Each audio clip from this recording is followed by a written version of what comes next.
سلامونه دوستانو، یو ځل بیا ستاسو په خدمت کې ناصح احمدزی یم او ستاسو لپاره درې جملې جوړوم په الماني ژبه باندې. موږ سره اول لغت نه، بیا همدغه لغت په جملو کې استفاده کوو. دوستانو کولی شئ د ما یوټیوب ته هم ورشئ په نوم د ناصح احمدزی. ډېر موضوعات هلته شته ده او تاسو به ډېره مرسته ورڅخه واخلئ. لغت موږ سره ده وغوبه وایي د څه په هکله، د څه په هکله. د مثال په توګر زه یو کس ته وایم هغه چا سره خبرې کوي، زه ورته وایم ته د څه شي په اړه غږېږې، ته د څه شي په اړه غږېږې یا خبرې کوې.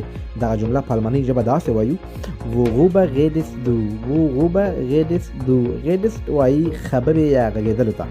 د مثال په طور زه وایم چې ما سره دوه درې ملګري دي، زه وایم چې موږ د کار په اړه خبرې کوو، موږ د کار په اړه غږېږو یا خبرې کوو. دا جمله بیا په الماني ژبه داسې وایو: wir reden über Arbeit، wir reden über Arbeit یا د کار په اړه خبرې کوو. بیا زه ورته وایم sehr gut، sehr gut، ډېر ښه. کولی شئ خپلې پوښتنې په کمنټونو کې وکړئ، زه به ځوابونه